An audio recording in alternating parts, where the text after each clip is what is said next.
I'm MarzGurl. I'm JoshKnightTheFirst. And welcome to episode 109 of MokkoriPlay, the only podcast dedicated solely to all things City Hunter. On today's podcast, we're going to cover Season 2, Episode 58 of City Hunter, titled Ryo Educates in a Spartan Way, A Bad King Raised in a Harem, Part 1. I don't think we see a lot of the Spartan way in the first part of this two-parter. No, really what we see is, this is actually a really, what I'd call a proper two-parter, because the first part is pure setup, and they don't leave us smack dab in the middle of a conversation in progress. It's actually a good stopping point, and then the Spartan half comes in the second part of this two-parter. Right. And there's not a lot of instances here in City Hunter where we see somebody who's about equally as bad as Ryo, maybe not quite on the same level, but somebody just as insufferable. It's happened a couple of times. It's even happened with another kid before in the past. Is it always the kids that get away with it? It's not always the kids. You remember his other sweeper buddy from America?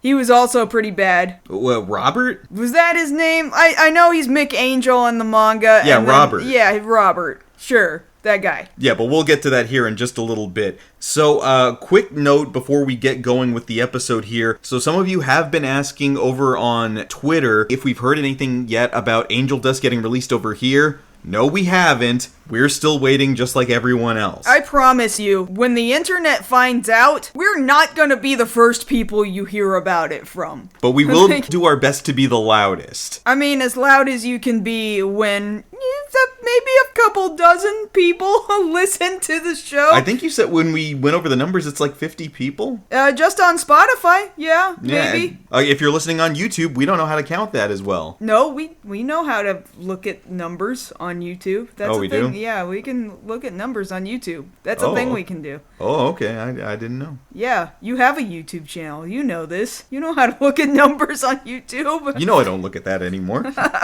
But the other thing to mention, in addition to Angel Dust coming out, is that just within the past week, Hobby Genki has released pictures of their own Ryo Saiba figure that they've got coming out. Now, it's really late, though, because the movie came out last year. France just got it this past month. We don't know when we're getting it here in the States, but the figure's not coming out until the end of November of this year. That's a whole ass year late for Japan. That is a year after we saw it in theaters in Japan. Right. Now, to be fair, though, this figure's kind of expensive. It's about $120 US.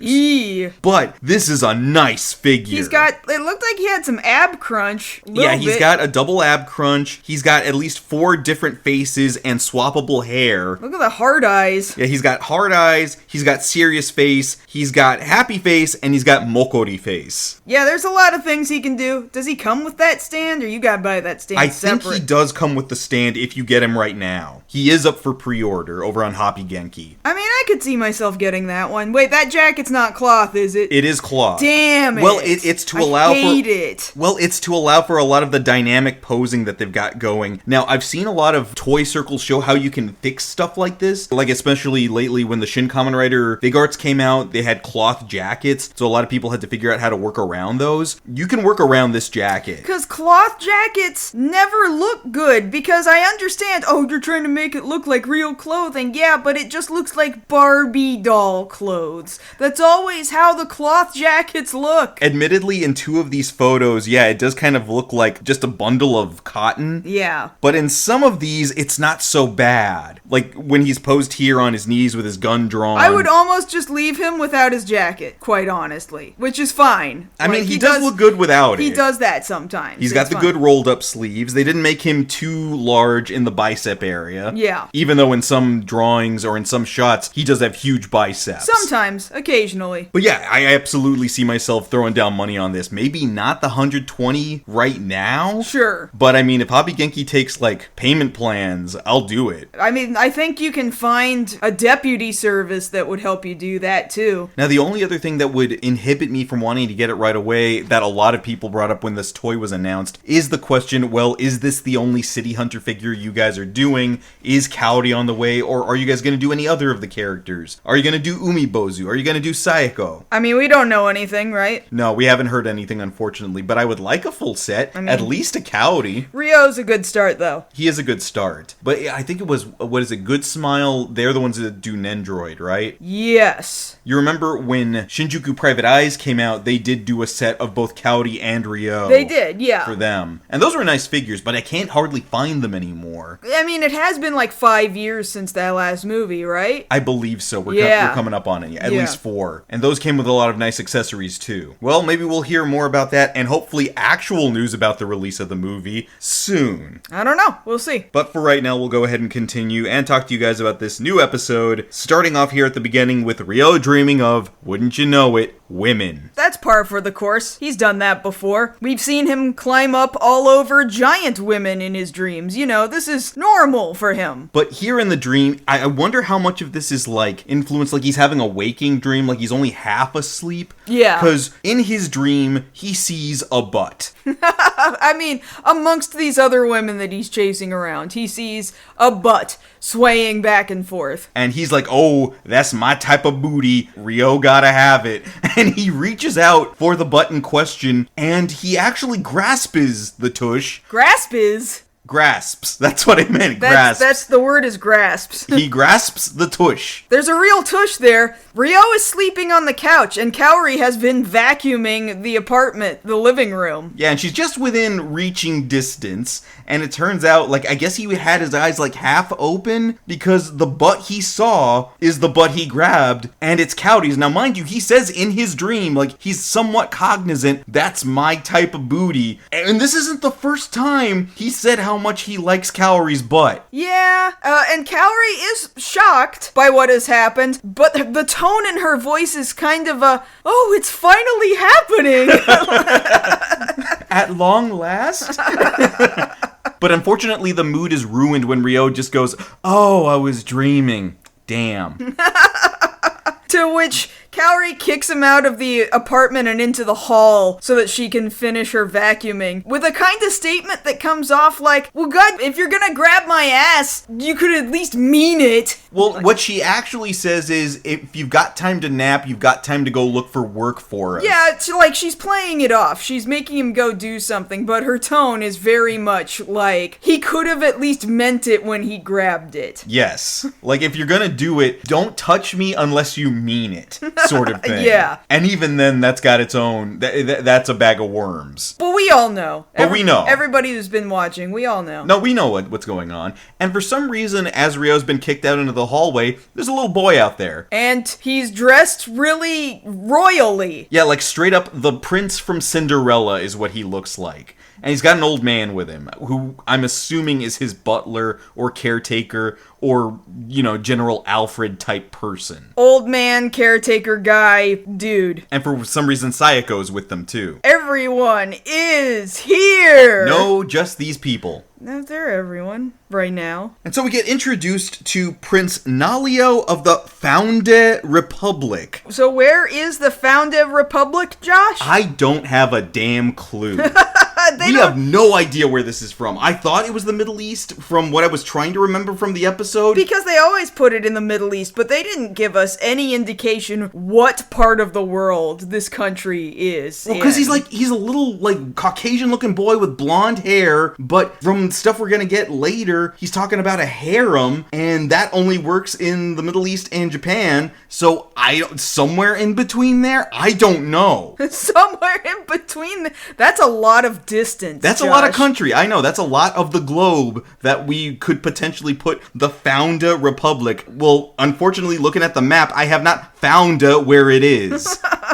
Anyway, this kid's dad's dead. Oh my god. Well, that's what Psycho is telling us right here off the bat. Like, hey, Ryo, we got to talk about this kid here that we have here from another country. Diplomatic immunity. Let's talk about it. Well, we're only going to talk about it if you and I get some Mokkori time, because that's always how this exchange goes. They've all come into the apartment now. Yeah, they've all come into the apartment, and to Ryo's credit, he will not hear them out until Sayako up front gives Mokkori, or at least Mokkori promises. Which she really kind of doesn't do. As usual, I mean, she never really promises anything. She just kind of carrot at the end of the strings him all the time. Yeah, even though she's trying to ask him for a favor right now, and this one's a pretty big one. Right. Now, as they're having this conversation, Nalio is writing on the back of, we find out his name is Gliss, and thank you to the subtitles, because we're not actually going to find this old man's name out until about halfway through the episode. Well, yeah, because the tiny baby child king here, the king-to-be,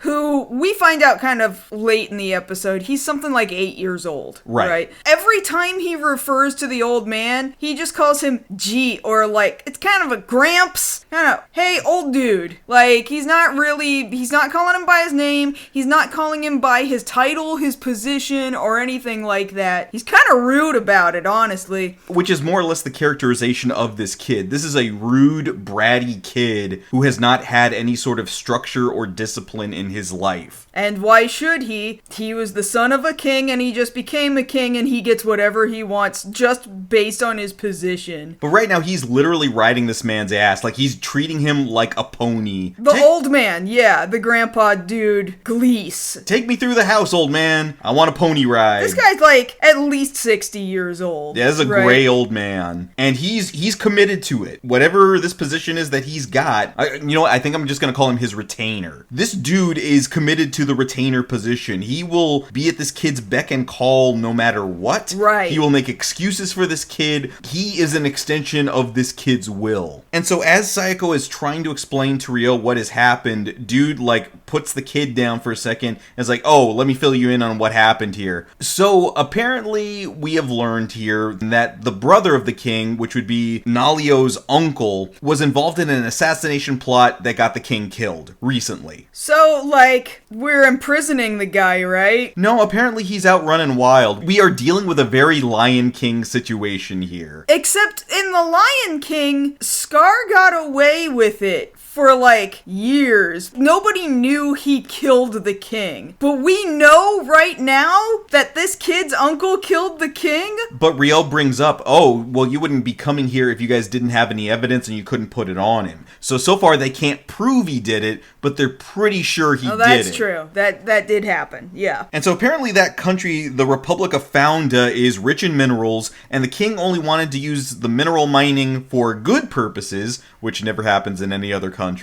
Mm-hmm. But apparently this guy, who we're told his name is Bacalo, that's a weird name for an uncle. I mean, all of these names are weird. Because they're from a made-up fictional place. They're just not real people with not real names. You're right. But apparently Bacalo, in the country of Founda, in the Republic of Founda, translates to asshole.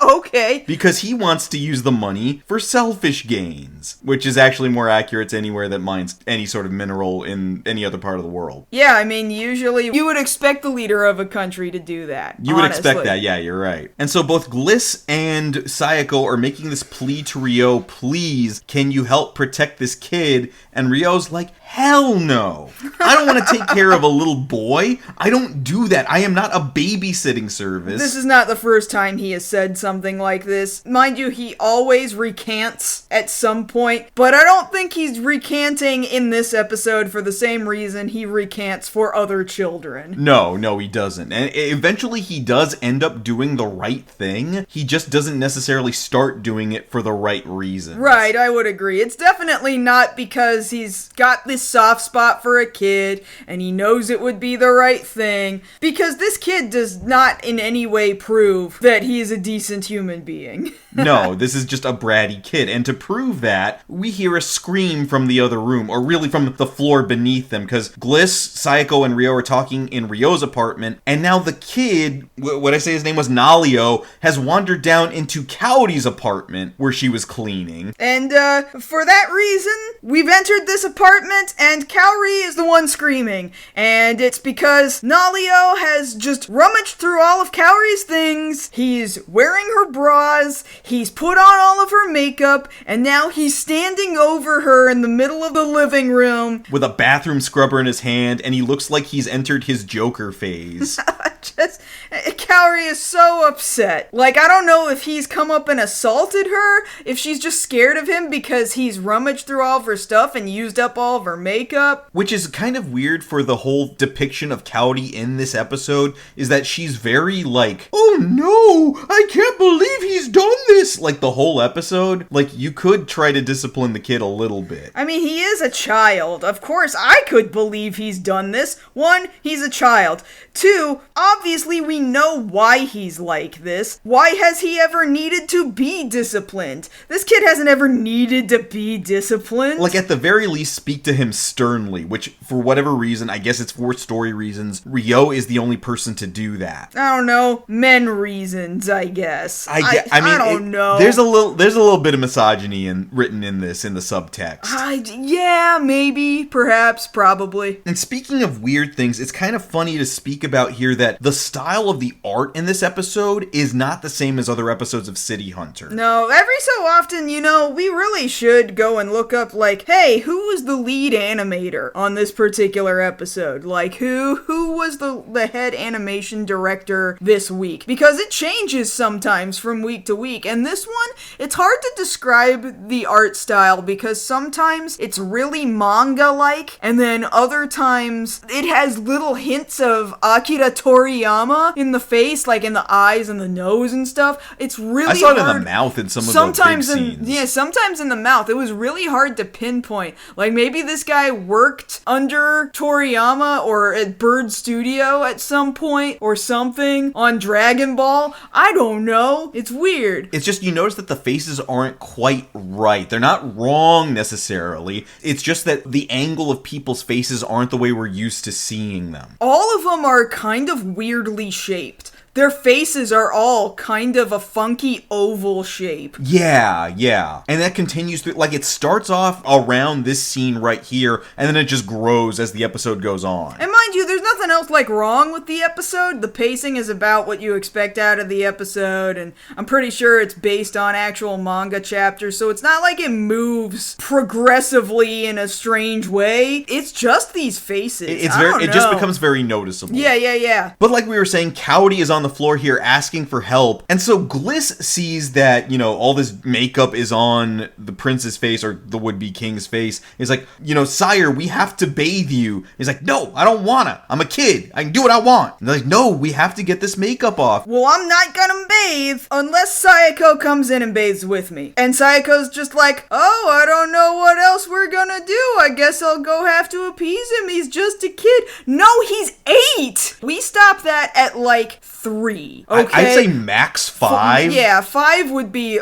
to me, that would be pushing it. That is the absolute latest. Like, if you're already putting the kid in school, that's enough. We stop that now. From my upbringing, that's when they cut it off for me. Once I entered school, specifically that, yeah. When I entered kindergarten, that's when my parents started being like, okay, now you gotta bathe yourself. Well, yeah, like, for me, like, putting on clothes, too, like, getting changed, was no longer a, haha, we're just gonna tolerate this kid, like, throwing clothes around wherever. It's like, no, you go to your room, and you change there. We don't want to see it. You put all that away. Yeah, exactly. Like, I'm thinking about that, like, 8 years old. 8? That's when I saw Power Rangers for the first time. Right. I was processing big things at that point.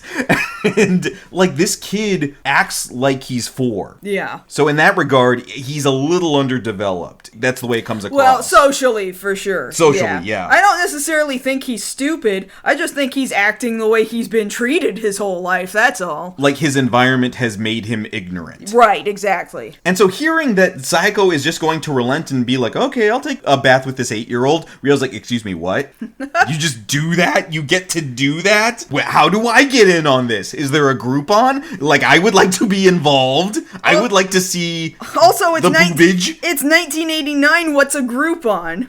You get what I'm saying. But yeah, he's like, well, if we're all going in there, I guess I'm joining. And they're like, no. Kaori comes in with the hammer. The hammer, for some reason, is a very specific weight of 109 tons. Because we see in a lot of episodes, she just rounds it off like 100 tons, 10 tons, 50 tons. But sometimes it's been 101. Like, that's fine. Yeah, I can get that, nice palindrome. But 109. Like, she had to put an extra 9 tons on it. I don't know if that was a cute nod to, like, Shibuya 109. Now I have to look up when Shibuya 109 actually came into existence. Wikipedia. I mean, Shibuya is just down the line on the train from Shinjuku, but I have a hard time believing that was the reason. I mean, it could be. It opened up in April of 1979. By that point, it would have been open for 10 years. I don't know that that's the reason why. It's just the only other 109 I can think of. In any case, we see that Nalio has gotten what he wants, and he's there in the bath being bathed by Sayako. Like, she's scrubbing him down, and this is an 8-year-old who's getting everything that Ryo wants, and is also commenting on how nice Sayako's boobs are. And starts kind of trying to grab at them, but she has to very nicely shame him, like, no, those aren't toys. You put those down.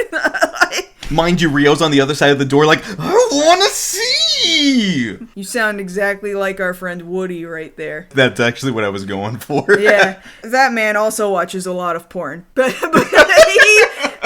he would be very okay with me saying that because he just runs around saying that openly himself too. You know, he would probably get along very well with Ryo. They'd probably get along great. Although Woody does not assault people. So that's a big difference. That is a big difference. It's a very big difference. And Ryo can only take so much of being in the hall, hearing Nalio being in the position he wishes he was in, so he tries to open the door and catch some kind of glimpse. But Nalio is also, like we said, a very selfish child, and somehow has really good aim, and threw the little bath stool that they've got in there right at his dick. Dick shots this week. That's the theme of this episode. Well, actually, there's more than a few dick shots. Yeah. There's more than one dick shot, at least. Which reminds me, there in the City Hunter manga, from what has been translated recently there over on the app. I think we've talked about this before in the past. There's a moment that translator, retranslator, newest translator, David Evelyn, has translated one panel of Ryo getting racked, saying, "Oh my junk, what the funk?" Which is great. I love it. It is great localization. It has entered into my vocabulary now. Every time I see a dick shot in anything, but especially City Hunter, I just exclaim, "Oh my junk, what the funk?" It's great. It's I very love good. it. So here's a case of "Oh my junk, what the funk." Ryo goes down from this dick shot, and the kid's like, "Hey, servant, give me a drink. I'm thirsty. I want juicy juice." They had juicy juice. No, they had juicy juice then. Yeah, they still had it. Time to look it up. No, I know they had juicy juice. I know they had juicy juice in 89. Wikipedia. You don't need to wiki this. Juicy juice was still a thing. 1977. Yeah, right there along with Shibuya 109, so it's fine. I'm assuming this kid gets juicy juice over in the Republic of Founda. I mean, I don't know where it's available, Josh. We do know that treetop apple juice apparently was available in Japan. Give me some treetop, servant. So everybody gets cleaned up and goes back into the living room, and we see from the outside perspective, right across from the sniper's vantage point on the building, exactly across from Ryo's living room. Which Ryo, from previous episodes, has explained, I deliberately picked this place so that this window could be the only place where a sniper could get at us. Maybe we should be looking where the sniper could get at us, because we're holding a king in our apartment, and there is an assassination attempt happening right now. No, we're not paying attention to that this time. Not immediately. He's still upset about why this kid is even here and having opportunities he should have as an adult man. And he's arguing with Gliss about this. Like, how come she got to do that? Why are you kowtowing to this kid? And Gliss is getting all up in Ryo's face like, how dare you, sir? Do you understand that Sayako here is his betrothed? His fiance? Excuse me? This woman who is at least 25 years old. Minimum. I have no idea how old she's supposed to be. I think she's about 25. I would say, like, no younger than 25. Yeah, that's about the ballpark. Is engaged to an 8-year-old boy? We need to shut this down immediately. Shut this down. Shut this all down. And as Ryo is trying to argue with him about what he has studied here in, the School of Hard Knocks and what have you, that vantage point, from across the street to here does work in his favor, because he sees the glint of the sniper scope and he's like, oh shit, get down! Grabs this old man, throws him to the ground as pew, pew, pew, pew, pew, pew, pew, right through this glass window, right? Just bullets flying. Whoever's on the other balcony starts blasting. He's got to be like, don't move, kid! I'm coming for you! Cowdy comes out of the kitchen like, oh my god, what's going on? Cody, watch out! We're getting fired on! Kick the table over, holy shit! But it's a wooden table, and bullets are just ripping through this thing. Well, yeah, he just needs it long enough so that he can throw his jacket off as a distraction, throw it up into the air so that the sniper shoots at the jacket while he throws everybody else out the door. And I'm looking at it, like, if I'm not mistaken, whoever's trying to shoot them is using an M16, which you wouldn't use for this? Like, that's too far of a distance for an M16 to be effective. It did seem very much like, alright, I'm just gonna start shooting and I hope I hit somebody. Because an M16, for those of you who aren't familiar or aren't as familiar, that's the gun you start off with in Left 4 Dead. You can only hit so much with that. Right. And it's only got a certain amount of range for it to be effective. And so from across the street, which is at least, I'm guessing, like 100 yards, maybe 50. So is the point, are they trying to do an assassination right now?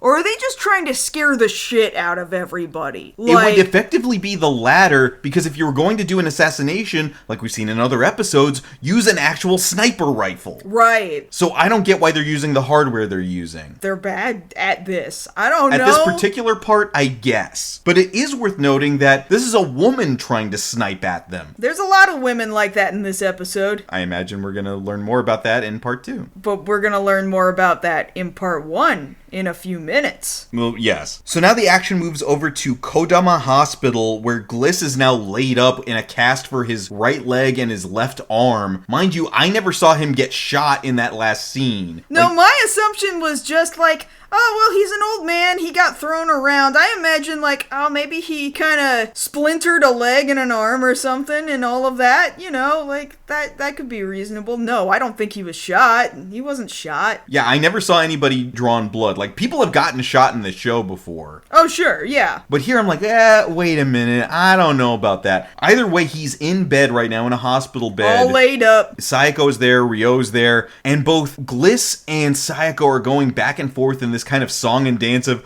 oh, woe is me, I'm laid up in bed, if only there was someone who could protect this child, if only I could give up what's left of my life to protect this little child, this little boy king. And Ryo's just kind of like, yeah, good luck with that, and he leaves.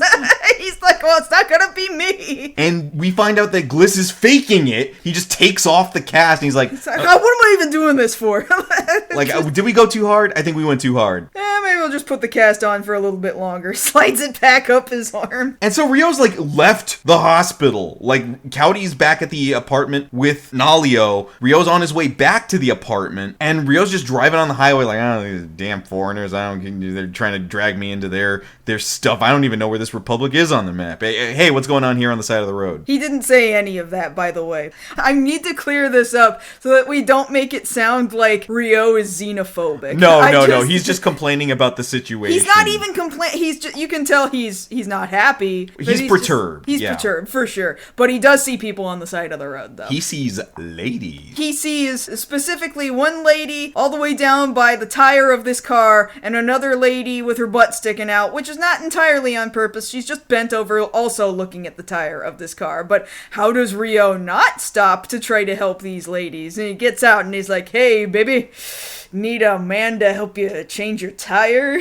And playing into that, the women are like, oh my god, yes we do. Oh, thank you so much for stopping. You're so nice. You guys have tools? Yeah, we actually do. Like, surprisingly, like, these ladies don't seem to know how to change a tire, but they do have the tools to change a tire in the backseat of a car. They do have a toolbox back there. And Ryo's like, oh, I'll help you with the toolbox, and then maybe you'll help me with my tool later. Huh? Yeah, Mokkori, yeah. And he doesn't really say any of that. But you know he was thinking. Although, he does say, oh wow, the ladies are just like I like them, not flat. Unlike your car tire.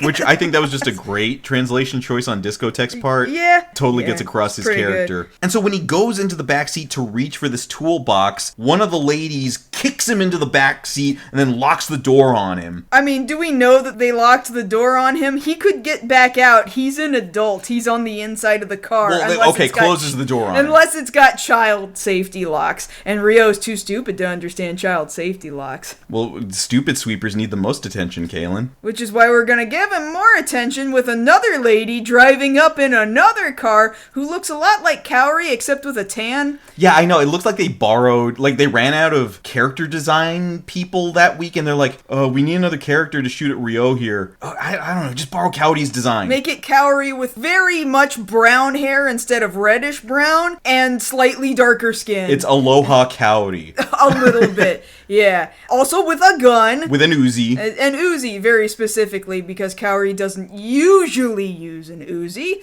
And she just starts shooting. She starts blasting. There's a shabams. There's a big shabams. This car shabams real hard. She shot it to hell and back. The car has blown up. All three women now get in this other van and then haul ass down the highway. But surprise, Rio lived. He just kind of jumps out from behind the car like, I was here the whole time. He was hanging off the side of this highway here. Somehow, I guess he like jumped out the car window or something. Sure, that's what happened. I mean, to me, that's what makes the most logical sense. Like, even if they had, like, locked the doors on him, he could very easily break a window. Oh, easily, yeah. And so they're driving off and they look out the window like, damn, we missed him. See, now he knows what all three of you look like and what vehicle you drove away in. Are you sure you don't want to turn around and go back and make sure you finish the job? Are you really sure? Nope, they're just gone. Now Rio knows that these three women are out there and they're trying to kill him for some reason. Like, surely he's thinking, I wonder why they did that. Wonder what reason they could have possibly had for doing this. Now, I wasn't sure because I didn't want to say earlier, is the woman who was there, one of the women on the side of the road, was she the same person that was the sniper earlier, or was that a completely different woman? I mean, she certainly looked similar enough to the sniper rooftop woman lady with the blonde hair. So do we want to say it was the same one, or could be someone different? Not like it really matters, I know. It doesn't matter, but they sure do seem similar to me. Alright, I'm gonna say it's the same lady. Okay, fine. And if it turns out it's not the same lady, who actually cares? We kind of do. I don't care. We know there's three women now. Okay, we know there's three women now. Let's go with that. Charlie's Angels over here. Sure. Not Cat's Eye. No, definitely not, because Cat's Eye would not do this. Cat's Eye would never. No. But back at the apartment, Rio is trying to, like, dress Nalio to look more like a regular boy. He's very upset about this. He thinks that Kaori's got really terrible taste in clothes. Also, he doesn't know how to change his own clothes, and he's 8. He's 8, Josh. He can't put on his own clothes because he has a group of women do that for him. He doesn't know how to pants. He doesn't know how to This kid needs clothes mentor. He has to go to remedial pants, Kaylin. Oh, no.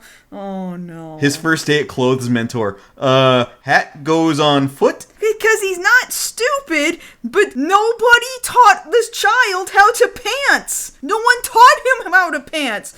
People pants for him, Josh. He's 8. And he's yelling at Cowdy, "Put on my clothes, woman servant." He's like a 3rd grader, like 2nd or 3rd grade. He can't pants. You never learned t-shirt, boy? Well, I mean, he could be wearing lots of other things other than t-shirts, but like any shirt. At minimum. He doesn't know how to pull it over his head, Kaylin. But I guess Cowdy must have done it for him, and now they're out on the street. Cowdy's wearing her Jane from Tarzan outfit, the yellow dress. Yeah. And they're trying to blend into the crowd, but unfortunately this kid has no chill. Yeah, so he runs into a much bigger dude in a business suit, and he just looks like... this kind of Yakuza looking dude. Well, I don't know if he's Yakuza, or if he's just like, man, I've got stocks to exchange here, don't fuck with me. He's this big hulking dude, he's a big bald guy. head, sunglasses. Was he bald?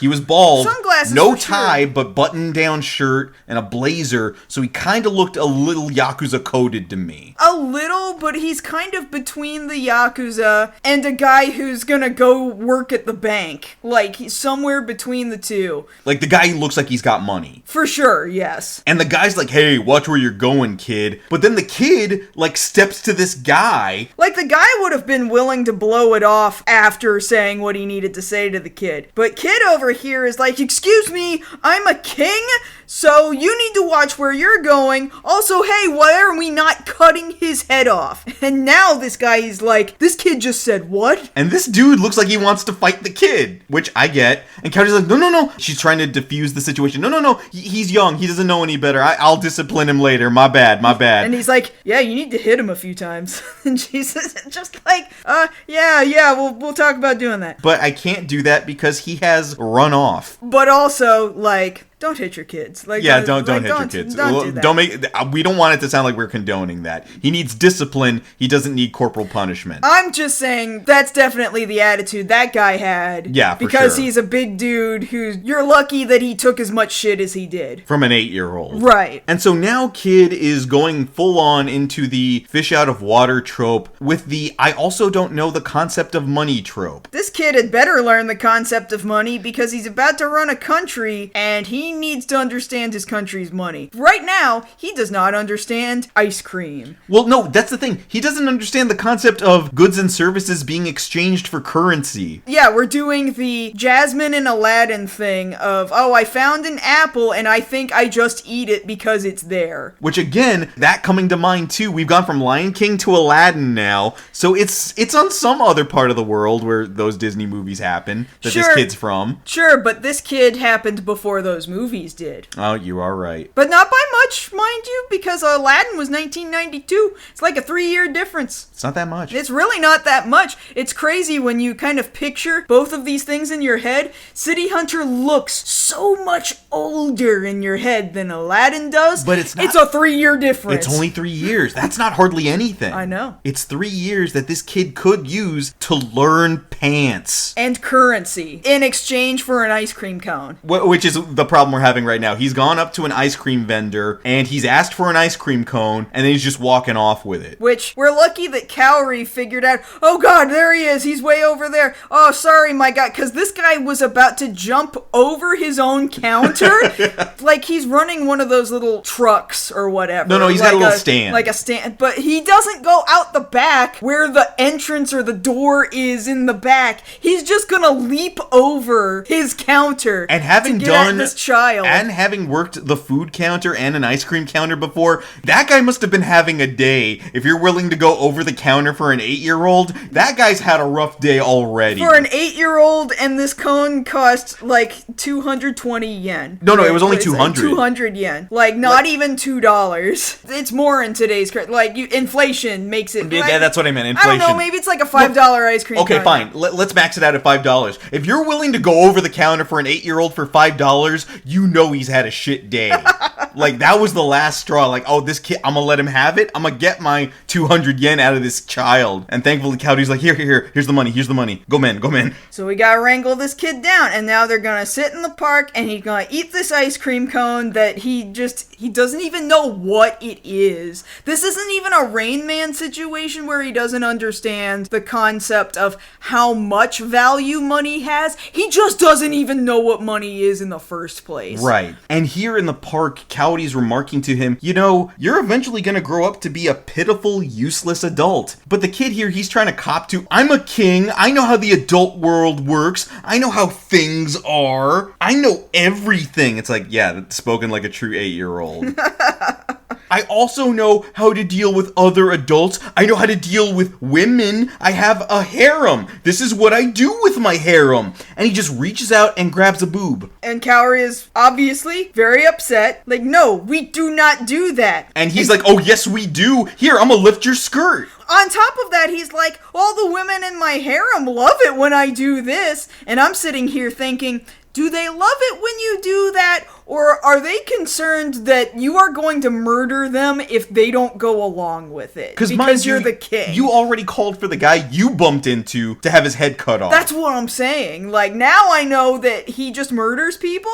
So, these women, oh god, these women, oh no. We have never met these women, and I am concerned for these women. Yeah. Which, again, makes me think it's somewhere in that part of the world where beheading is okay. Yeah. So you see what I mean? Like, it's coded in a certain area, maybe? But they keep I'm guessing. They keep repeatedly putting light-skinned people into, quote-unquote, that part of the world wherever that is. Yeah. Okay? They just keep putting putting, like, white-coated people into this position. It's very strange, And I don't know whether or not I'm putting that on Hojo or I'm putting that on Sunrise. Because that part of the world, I'm doing air quotes, that part of the world, as far as we're understanding from watching the show, is anywhere between France and here. Half the globe. Los Angeles. And Los Angeles, yes. So it could be anywhere in between. This kid could be from somewhere in, like, Glendale. We don't know. So the Republic of what the fuck is this country? Founda. The Republic of Founda is just over the hills of Glendale. It's just behind the NBC studio lot. Yeah, it's somewhere in that general area. We don't know. We're guessing. I do not know. It's underneath Americana at Brand. That is only funny to people who live in the greater Los Angeles area. And especially those who follow the Americana at Brand, like, meme generation account. Very specific memes. If you've ever visited that area, you know what we're talking about. Point being, now this kid is being a terror to Cowdy throughout the park and just chasing her to play grab ass. Which I don't even know, like, if this kid is even old enough to understand the gravity of what he is doing. I don't even know that he gets his jollies yet. Just that, like, I think at age 8, you're aware of women, and you're aware of, like, maybe it's inappropriate to touch a boob, but haha, they sure are funny. Well, like, I think it's less that and more that he's just expressing eminent domain. That too. He's just like, it's I feel like doing it, therefore I do it because there's nothing to stop me. I don't even understand the concept of being stopped. Right, that's what I'm saying. That's kind of what I'm saying. I don't think he's doing it for, like, sexual reasons. I think he's just doing it just to do it. But I do think he understands, at minimum, some kind of concept of power dynamic. Sure, 100%. That I have the power to do whatever I so choose. I have been told that I have this power. Yeah. And so, it doesn't matter where I am, that power travels with me. Not understanding that, like, kid, we don't even know you. Hell, we don't even know your country. And Cowdy's over here yelling at him, kid, we're in Japan. It doesn't work like that here. He's not hearing that. He's just running Cowdy's ass out into the street to the point where she almost gets hit by a red Mini Cooper. Oh shit! Rio is actually, like, very conveniently right here, right now. Like, they had no plans to meet up here. Also, I didn't think about this until just now. We are so lucky that it's the other car that got blown up and not the Mini.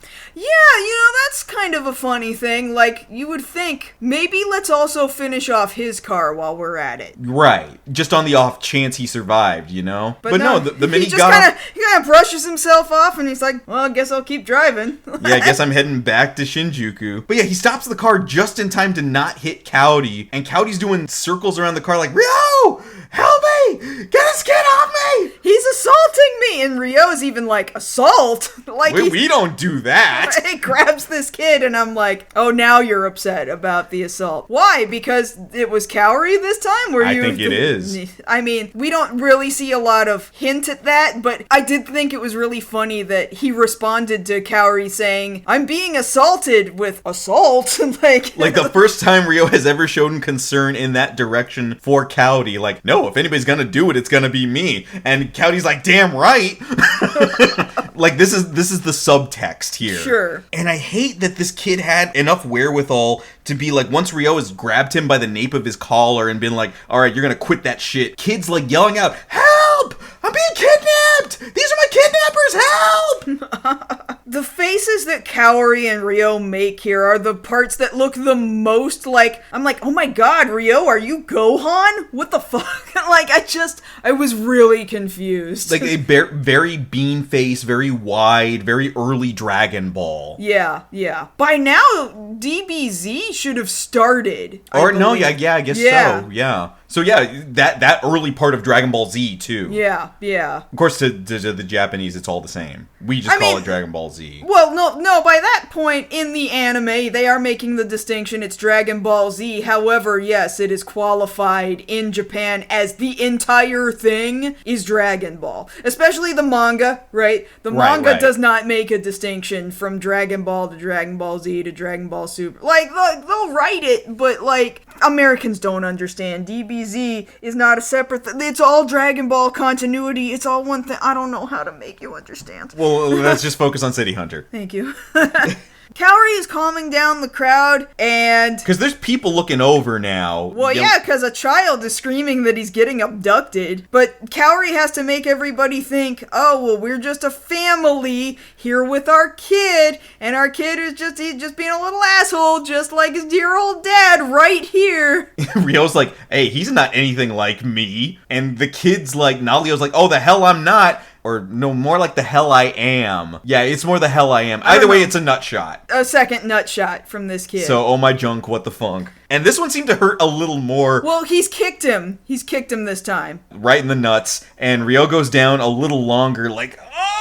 He has to go in for the grab to really ease this wound at this point. Goes down to the ground and everything. And the kid gets loose and he runs off. And Ryo can't recover fast enough to go after him. Like, you hear him going, okay, Kaori, you go that way. I'm gonna go a different way. Like, it takes him a second to get back up. He can't go after him fast enough after that. But thankfully, he didn't go that far. He just got in the car, and he's like, hey, toilet, I gotta pee. You would have thought, like, he would have locked the doors just to dick with them. Like, I thought he was gonna take off in the car. Like, Ryo left the keys in the ignition or something. I would have thought sooner he would have locked the doors and now, like, oh, great, we got a kid locked in the car. Now we can't get in at him. But no, he just wants to go to the bathroom. But guess what? If he doesn't know pants, guess what else he doesn't know? He doesn't know how to pull down pants. Because Ryo gets his ass to a public restroom, but then Nalio's like, pull my pants down for me. Like, that stuff, I know you get that. You learn how to do that mess at like 3 or... Well, not even that. Earlier than that. Toddlers, like 2-year-olds, get so excited at the concept of removing their own pants. Yeah, yeah. They're just like, look at me, I'm king of the no pants. Exactly. And this is a king who should have at some point